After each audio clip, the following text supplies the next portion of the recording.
Welcome to the 254th episode of the Jami Dulaney Plant-Based Wellness Podcast. My name is Jami Dulaney, and I'm your host. I'm a plant-based cardiologist and endurance athlete living in Southwest Florida. But I'm not in Southwest Florida. I'm in Houston. And I told you last week that I might be a grandmother by the time I had this podcast, but not so. But we're working on it. So I am in Houston with Addie Dulaney Meinertz and her husband Nathan, and we're hoping any day now. So little Caleb, maybe next week this podcast will be with you, but until now, it's just me and your mom and dad. So what's going on with me and my training? You know, the last couple of weeks on the podcast, we had Stuart McGill talking about back and spine stability, and then we had Jeff Galloway talking on the run, walk, run method. And, we're going to just touch on it briefly. My back is coming along. I progressed. I spoke with a member recently as well that had a back, probably has a disc bulge. And we talked about, how you go about rehabilitating yourself and getting rid of this pain. I don't think there's too many things that are worse than this continued nerve and neuropathy pain, because it's this dull, this continuous pain that just keeps persisting, especially early on. And when you move and you think it's over, and then it comes back, and it can be really, really nagging. And when I started the active treatment, the only thing that didn't cause problem was doing the bird dogs. And, I kept doing them every couple of hours. And then I would progress, and then I got to the point where I could do some planks.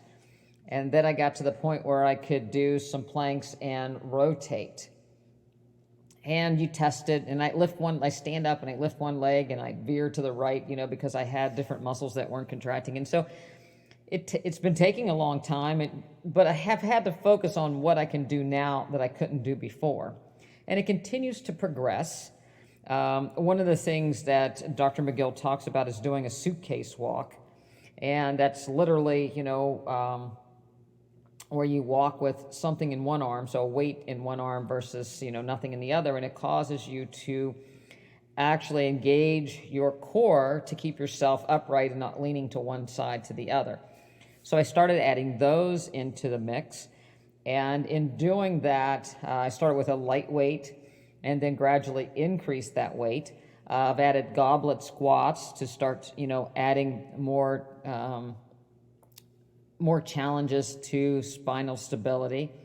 I've added a little bit of marching, a little bit of side to side, added the lunges in. At first, I couldn't do lunges anyway. Then I could do lunges frontwards. Then I could do lunges side, but not backwards. So I've got to the point where there's just a little hinge, there's a little catch every once in a while. I've started running again.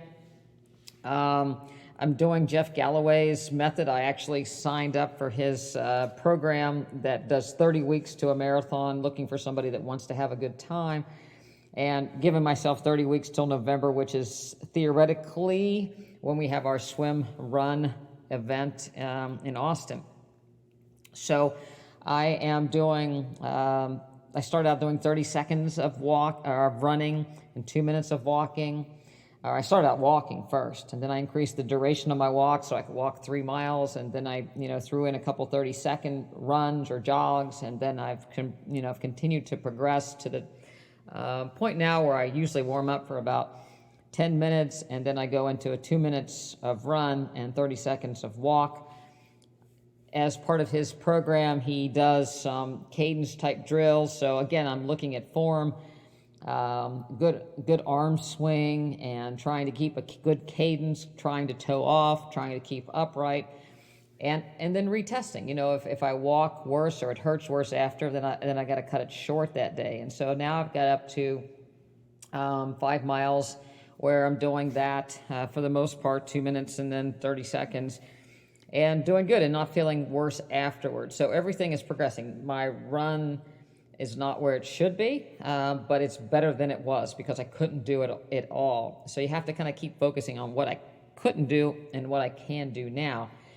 And I've noticed here in Houston, near where Addie and Nathan lives, there is a big rec center that has this large grassy area. And I have been going over to there and running laps around. It's about half a mile to run around this big grassy area. And I've been doing a couple loops, and I've noticed that, boy, hitting on the grass is really nice. It's a little less jarring than hitting on the street. So, I would advise people that, do a little grass running. Plus, when you're running on uneven surfaces, it stimulates those little stabilizer muscles in your ankles and every place else. You need to keep your form, your head up, and so I think that's actually really helping. So I'm continuing to do that. Nathan has his COVID weight room set up in the garage, so they have a lot of equipment for me to kind of hang out and play with. Some of his equipment, most of it's too heavy, but I can do my suitcases, and he has a box that I can do step-ups and lunges.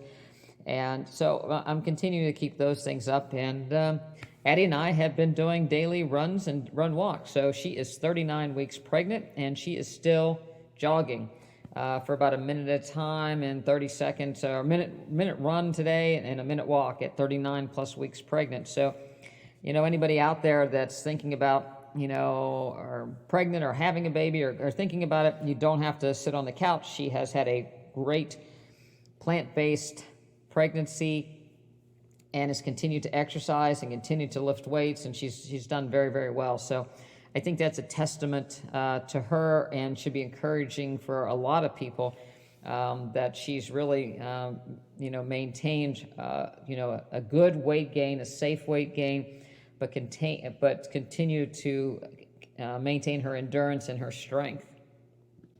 Nathan has been setting wonderful examples for his athletes by doing these garage workouts and working on different ways that you can use body weight, and they're getting ready to come back as a team and how they're going to handle coming back. As they're working diligently on that, with the kids' safety in mind. So there's a couple great motivating people in this house to live with, and little Caleb is going to be very lucky to come into a family like this. But since the last couple of weeks, again, I've been doing spine stability and running, and this is a plant-based wellness podcast. I think we better turn it around and bring it back towards plant-based nutrition a little bit, and exercise. For those of you that may not be quite as avid sports enthusiasts, or may have some lifestyle diseases that you're trying to turn around. So I'd like to talk about a study and how it relates to my practice today that I read recently out of the American College of Cardiology. They looked at stem cells, and there's been studies in stem cells in the past where they injected them directly into the heart muscle, and they've had mixed results. And when we look, when this study is actually looking at what's called a CD34 cell, which is an endothelial progenitor cell that is naturally occurring, meaning it occurs in all of us. And so what this particular study has done, and what previous stem cell studies have done, is to take people's own stem cells. And so they did 300 million cells infused of these 300. So these CD34 cells, 300 million of them were infused directly into the intracoronary, into the left anterior descending. And it was an open label study, meaning that the people that had the procedure knew that they were going to get this procedure. And they looked at blood flow in the coronary arteries. So how they went about doing this is they collected patients' own blood, and they actually gave them what's called Granulite colony stimulating factor for 5 days, and that's to stimulate cell production. So that Granulite colony stimulating factor is often given to people after they have chemotherapy if their white blood cell count goes low. So it stimulates the bone marrow to produce cells. So they got the Granulite colony stimulating factor, and then they had their blood collected, and it underwent centrifuging, and they collected all these cells, and then they had their own cells given back to them. And so this was a phase 1 trial, and there was looked at over 6 months, and they had 20 patients. And they classified the patients into New York Heart Association stages according to their level of chest pain. So stage 1 is you have to do a good bit to have your chest pain come on. Stage 2, not so much. Stage 3, it's occurring at rest. Stage 4, they're having symptoms of rest, and minimal activity brings the angina on. Maybe you have some heart failure symptoms. So the stage 4 people are the sickest. The stage 1 are pretty functional people.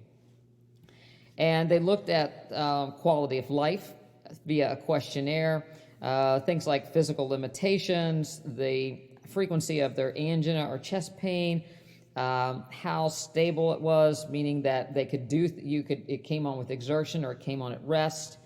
They looked at life satisfaction and the perception, so some quality of life, your perception of your disease. And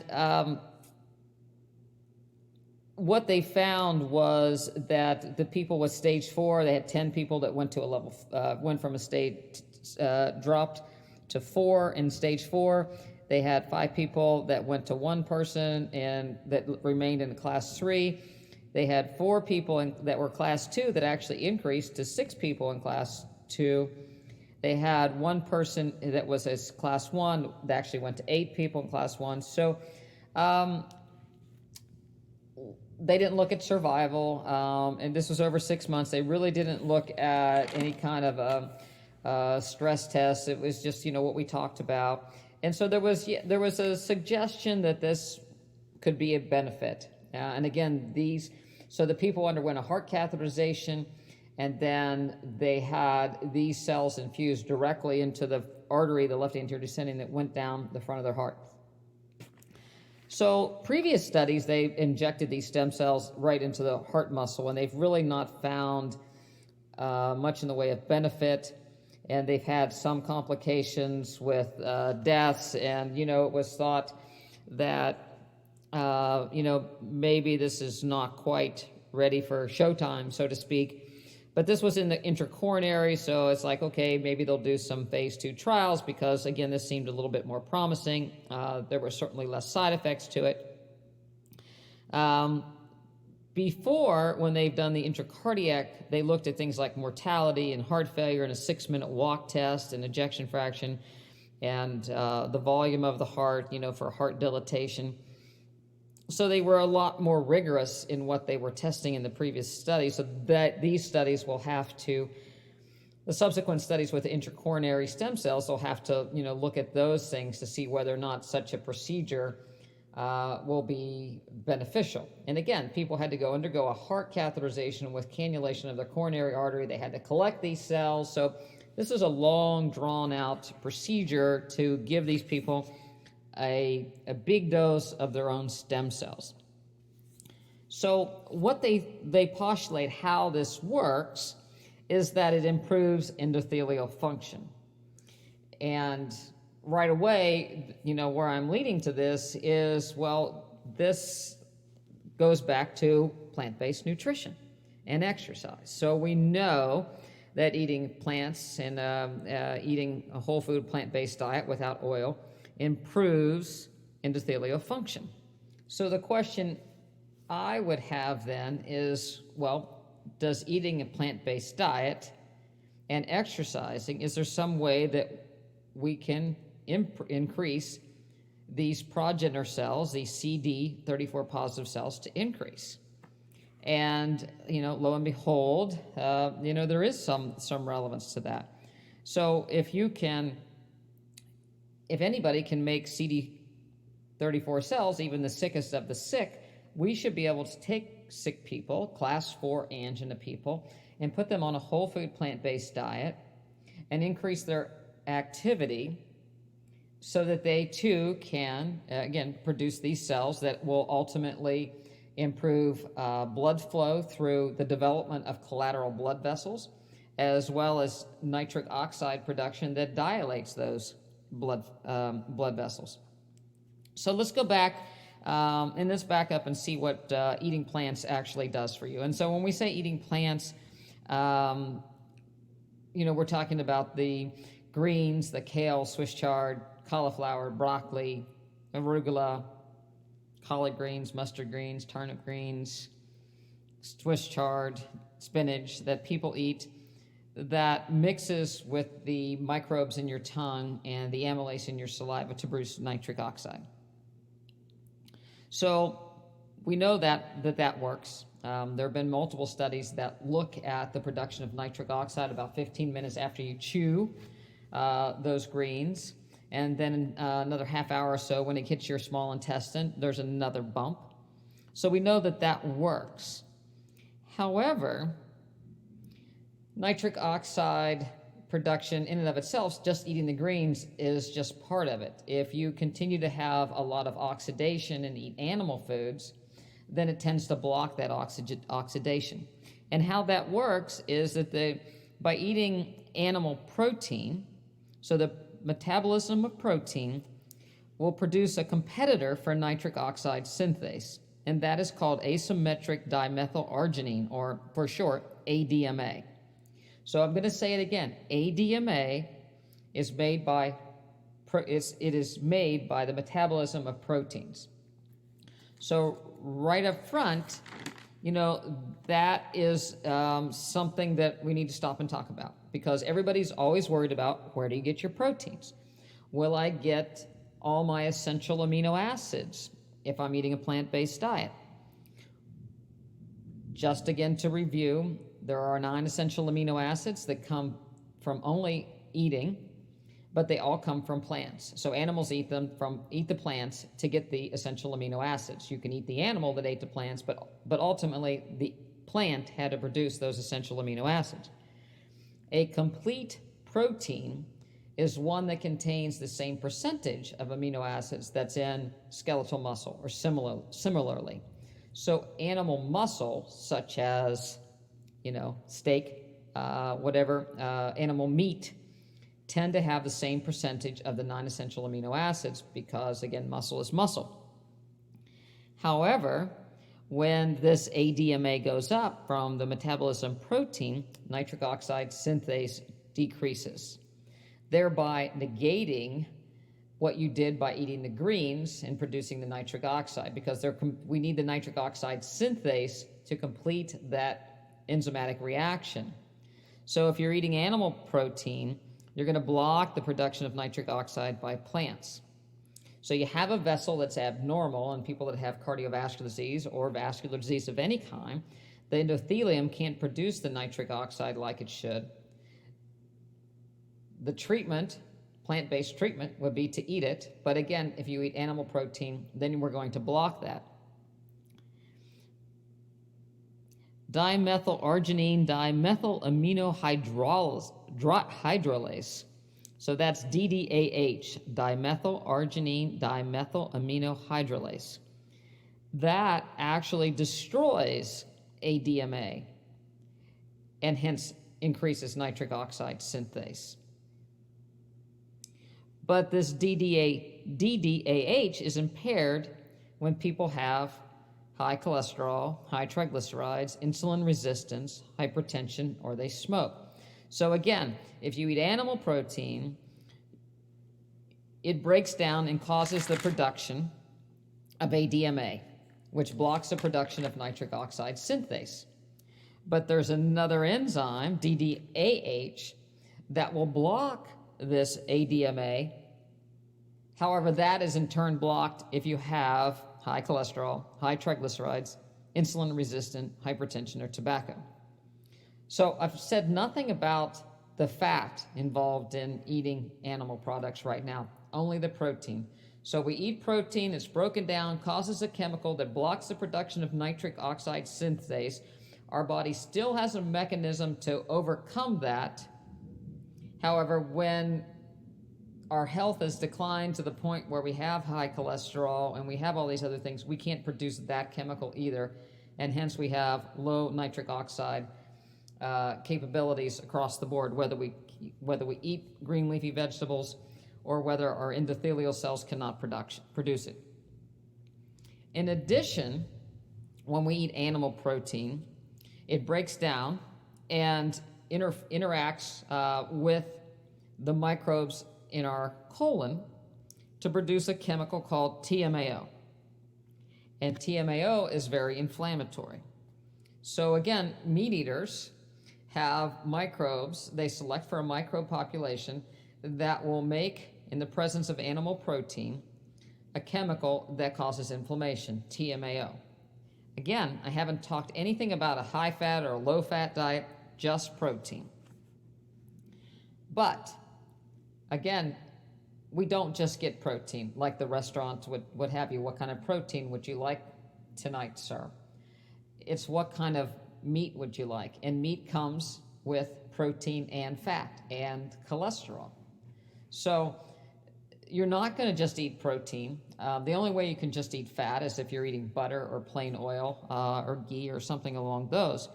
And we know that even the leanest of meat is associated with, it has fat, and it also has cholesterol. So again, if you think back, the cholesterol and the saturated fat is going to inhibit the production of this DDAH, which is protective. All right, so what about exercise? How can that help us? So a study done in the Journal of Sports Medicine, 2009, showed an increased production of nitric oxide with moderate exercise, as well as the development of new blood vessels, or what we call collaterals, and also produced anti-inflammatory mediators. So again, we can boost nitric oxide production by the endothelial cells if we do exercise to a moderate level. And another study looked at, after 7 days, you can see improved nitric oxide production in animals. They also looked at, lower leg training versus arm training, and lower leg training is associated with more nitric oxide and a generalized increase in nitric oxide being generated throughout the body. There's also the free radicals that are associated with breakdown of proteins and metabolism are also decreased with the nitric oxide, and inflammatory proteins are decreased with exercise. So exercise increases the production of nitric oxide synthase, but if you stop exercising, that goes down. So it's not like you can do your exercise program for a couple weeks and then you put it away and you're good and you're healed and you're cured. It's something that has to continue indefinitely. Vigorous exercise, meaning exercise that gets your heart rate up, actually mobilizes the CD34 cells, these stem cells that, again, help to improve endothelial function, improve blood vessel lining, and improve the small blood vessel growth. There was a study done. They looked at having people do vigorous exercise, and then they also gave some of the people different kinds of blockers, one an alpha blocker, and one they gave them bisoprolol and nadolol. And some people, they're both blood pressure type drugs. And the idea was to look at just what happens with exercise that produces the CD34 cells. So they looked at 15 healthy runners, and they did 90 minutes of running at a time, or 30-minute intervals. And they also looked at 12 healthy cyclists that would ride their bike 30 minutes on a stationary bicycle. And they gave them either bisoprolol or nadolol. And bisoprolol works a little different than the nadolol as far as the blockade, the beta blockade that they do. Vigorous exercise was associated with more mobilization of the CD34 cells. This colony stimulator factor actually increased with moderate exercise, but not vigorous exercise. And they looked at the way the beta-2 blocker was found to mediate these CD34 cells, meaning that to mobilize CD34 cells, it was an adrenergic receptor that actually was involved in this. So increasing your exercise, vigorous exercise, again, helped to generate these cells that not only produce nitric oxide, but produce the stem cells that ultimately would lead to more nitric oxide production and more small collateral blood vessel growth. So to kind of, again, do a little bit of a summary, eating plants, greens, collard, Swiss chard, spinach, kale, increases the production of nitric oxide via nitric oxide synthase. Eating animal protein will decrease that. Having high cholesterol will decrease that. Exercise will cause the release of colony stimulating factor, as well as these CD3/4 cells that actually cause the endothelial cells to regrow and smaller collateral vessels to grow. So how does that translate into what we do in our practice and into real life? Well, you can go to Prevent and Reverse Heart Disease by Dr. Esselstyn. He's done studies he did first study 25 people, then he redid it and published with 100 people. Then he put on a whole food, plant-based diet without any oil, without any animal products, and he followed up with them very closely to make sure that they really walked the chalk line, didn't deviate, and they did quite well. The people that could not didn't do as well. They had events. It's been the only published study that really has shown reversal of disease. Angioplasty. There's been no study with medications, no study with interventions that have shown reversal of disease to that extent. In our practice, I switched over to a plant-based wellness practice. We're going on 3 years. Before that, I had a regular cardiology practice, so people would, I would get referred people with coronary artery disease, diabetes, hypertension, and we would take care of them either the standard medical way or, we've had the nutrition class going in our office in the evening for over 5 years, and what we have been able to observe is that even people with significant coronary artery disease, meaning, one of the first patients, he was walking 3 miles and then he could only walk, about 25 yards without getting chest discomfort. We did a catheterization back in the day, and he had blockage of his bypass grafts, and there couldn't be any angioplasty done. And we put him on a whole food, plant-based diet, and now he's able to walk without chest pain. Has not had any chest pain in over 5 years, and he's well into his 80s. We have several people in the practice that are training and are now run walking that have significant coronary artery disease. So they've had bypass, or they've had angioplasty, or they've had peripheral vascular disease procedures, and now they're on a whole food plant-based diet and they're able to run walk. And they had no intervention, and they're on we've taken them away. We have taken their cardiac medications, markedly reduced them, and in some of the patients completely taken them away.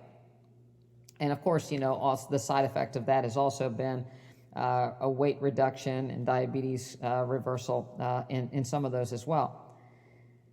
So again, how are they doing this? Again, it comes back to the simple, slow medicine method of changing what they ate and changing their exercise habits and getting rid of the animal protein.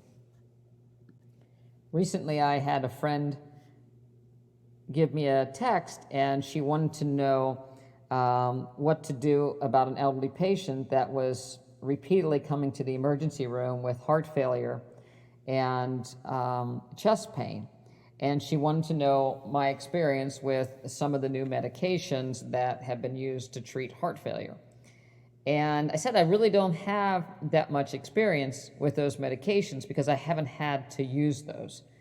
In our practice, we manage people with low ejection fractions, poor cardiac function on a plant-based diet that's low in salt, so no added salt. 700 milligrams of sodium comes from your fruits and vegetables as they're raw, and then we limit as much as we possibly can to stay under 1,500 milligrams of sodium in their diet, and we've not had to use any of those other medications, and we have had no admissions for heart failure. So it's very easy to manage people with diet and exercise without medications that can make kidney function worse, make memory worse, make people's dementia worse, and carry a whole host of other side effects. And I like to refer to this type of medicine, nutrition and exercise, is kind of a slow medicine. Several months ago, probably close to maybe a year or so ago, I had Victoria Sweet on the practice, who is a physician in California, and she had written a book called Slow Medicine. And at that time, we talked about most things actually get better if you just give them time and use common sense. And this is one of the best examples that I've been able to experience is, we have somebody with what we would call ischemic cardiomyopathy, meaning that their heart function has deteriorated because the blood flow to the heart is reduced. So that either results in having chest pain or heart failure. Again, one way of tackling this, these trials are going on, is to try to figure out how to generate stem cells that can be infused via a procedure that carries risk, that carries great expense, that may only last for a limited amount of time. We look at stents that are placed in a single artery, but that doesn't address the other arteries that may have disease. A bypass, again, that may address certain arteries, joint replacement, medications for gastroesophageal reflux. All of these medications, even for joint replacement and plasma cell infusions for joint problems and arthritis, all of these things are to get a quick fix. When if we just back it up and look at nutrition and exercise and addressing the problem at hand, we can actually improve things. And I'm going to add to that Dr. McGill and Spine Health, about 80% of people that have back problems never needed their disc or fusion of their back, or discectomies or injections. They're temporizing procedures. When you fuse the back, mobility is never going to be there. You're set up for other things down the road. So all these things can be addressed, again, by looking at the problem and seeing what we can do to change things without intervention. In the case of the back, again, when somebody has a disc that is bulging, it's very painful. The treatments are slow as far as the getting down and doing the bird dogs every couple hours. It doesn't last long. You do the bird dogs and then things come back and you have to repeat the bird dogs. You have to repeat the planks and you progress slowly. But ultimately you come out the other side better. In the case of coronary artery disease, we change the diet, we improve exercise. The end result is people come out better on the other side. When you improve your diet for coronary artery disease, you're improving your diet for inflammation. You're improving your joint function, your immune system, all the way around. So, again, I think it's, to me, it's very encouraging that we can do things as simple as change our diet and improve things. And if what good podcast would be complete without turning our attention to COVID and the disease associated with it. We say that, even young people are, it's reports that even young people are getting it. They're healthy. There's all kinds of information out there. A lot of it's not accurate. A lot of it's a statistical change. We all are living in fear. We're quarantined. We're waiting for a vaccine. We're hiding and waiting for something. In the reality, if we look at vaccines, especially RNA vaccines like we've had for the flu, they're about 40% effective. So if we wait for a vaccine that's 100% effective for a COVID virus, we're going to be waiting and hiding a long time. So what can we actually do? And, we can make ourselves healthy. There was a study done just this week looking at sugary drinks and increased risk of inflammation and cardiovascular disease. So how many young people are guzzling down, energy drinks that are full of sugar, sugary soft drinks, sugary, drinks, fast foods, high in fat, high in cholesterol, high in animal protein, that's generating inflammation. And we're saying they seemed healthy. They weren't healthy. They were young enough on the outside not to show the ill effects of what they've been doing, but they weren't healthy. And the reality of it is the majority of the population is getting a higher than 35% fat diet and a much higher protein diet than they should be getting in. So, I think that I'm not sure of the number of cases. I know that the reporting and testing is, there's numbers all over the place and interpretations. There are instances where anybody that has died, that has had shortness of breath or cough, are labeled with, or to be told that they're labeled with the cause of death being COVID. So I know that deaths are inflated. I also know that the most likely people that have antibodies for COVID are much higher than we expected. There was a study that was reported this week that was small but very interesting. It was reported in May 14th in Jami. They looked at people that were asymptomatic but had antibodies to the COVID, SARS-CoV-2 infection. And they looked at people in a pediatric dialysis unit. So they looked at all the staff, the nurses, the doctors, and the other patients that were in that unit. It was a 5-bed unit. There was 3 isolation beds in Indiana. And there was one person who had COVID 1 week before the study started. So then these people agreed to be tested for antibodies. And what they found was that, so this patient, the incident patient, had both an RNA test that was positive as well as symptoms, fevers and chills. So chances are they had a viral infection. They were a dialysis patient, so not healthy. That person stayed positive on day 7 of testing and day 14 of testing, and on day 19th they cleared the infection. Then they went ahead and measured the antibodies, or the IgG or IgM, in the people that were workers, so healthcare workers, doctors, nurses, ARNPs, and patients that agreed that were in the vicinity, to see if they tested positive.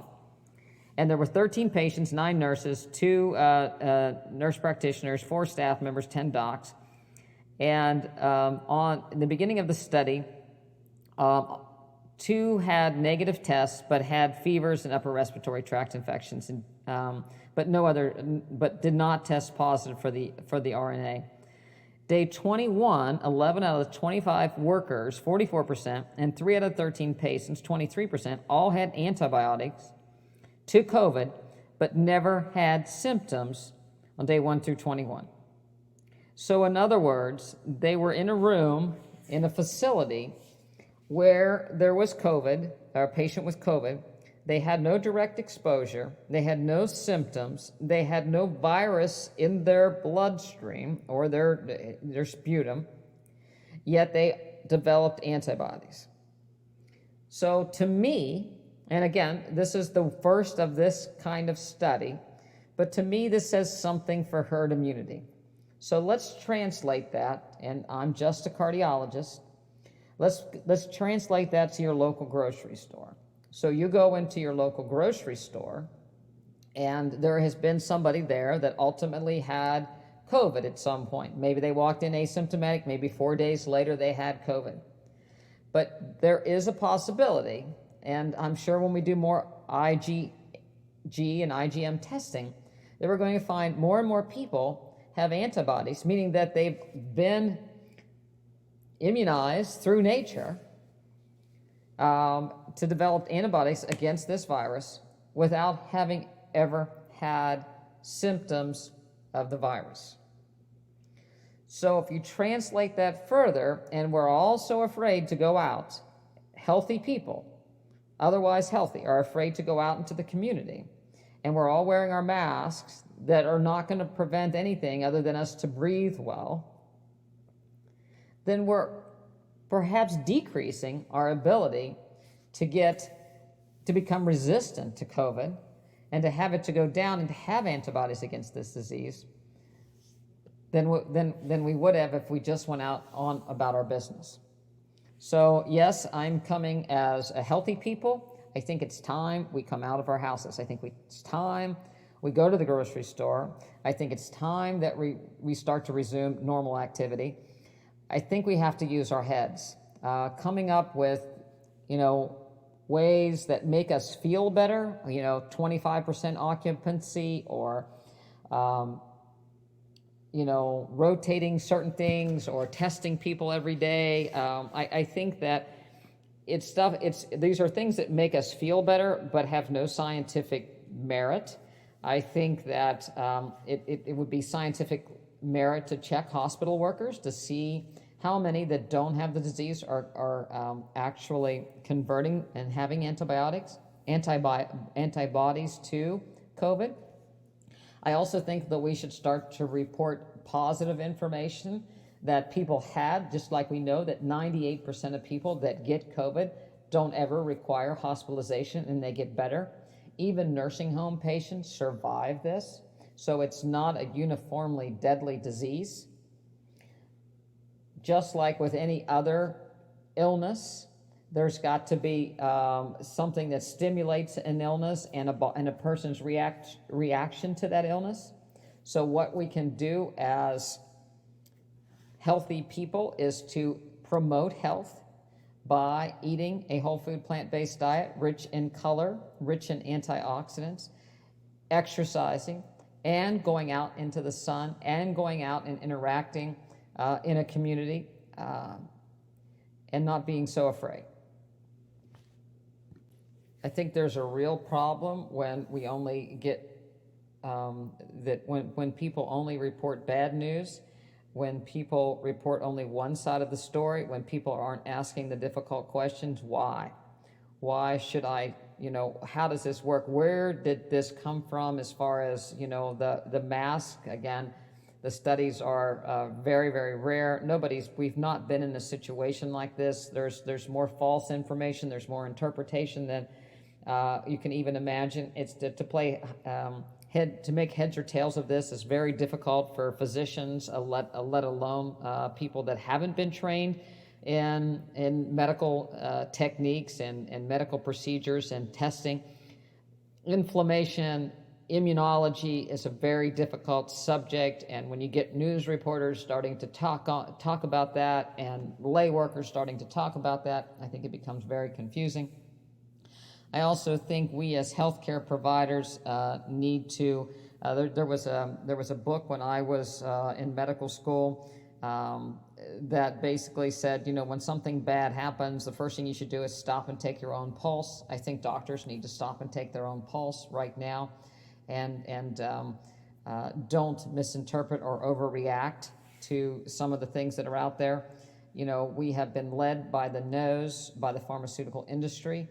And we believe people to be telling the truth and to not be doing things for monetary reasons. It's what got us into a lot of crises and with a lot of medications. We prescribe drug rep comes into the office and buys lunch for physicians and their staff, and the next thing you know, they're prescribing these medications that the patient might not be able to afford, that might have side effects. And we've done this over and over again throughout, the practice of medicine. We need to stop and look at these things, see the proof, see what's behind it, and really take time before we start prescribing treatments that may not be effective. The trials of the medications need to be done, and they need to be done in a manner that doesn't rush, and that we need to know, does this decrease mortality or doesn't it? I don't care about the number of days in the hospital. I don't care about the number of days with a sore throat. or even the number of days of a fever. If there's a medication that is going to decrease, improve survival, decrease deaths, then it's a go. If it's just these subjective outcomes, then we need to let it go. And the only way we can do that is with randomized controlled trials that take money out of the equation, take politics out of the equation, and let doctors do what they were trained to do, hopefully, is to be objective and not driven by money, by testing, by governments, by politics. I think hospital administrators should be taken out of the loop as far as, what needs to be done. They need to bring the infectious disease doctors in there, let them make the call as far as how to best handle hospital units and beds. And, I think politics should not drive, and money should not drive who we say has COVID, either on a diagnosis code or who has COVID on a death certificate. So that's my 2 cents. Maybe I'll get a lot of hate mail over it, but that's I think we have to use some common sense in medicine. And I think if you go back to slow medicine, we need to be patient. We need to take our time, because the majority of people, even overwhelming pneumonias, given the time, people get better. Humans will survive a lot of illnesses. You might get sick, you might have a fever. That's your body's way of building an immune response. So we need not panic. We need to let people live.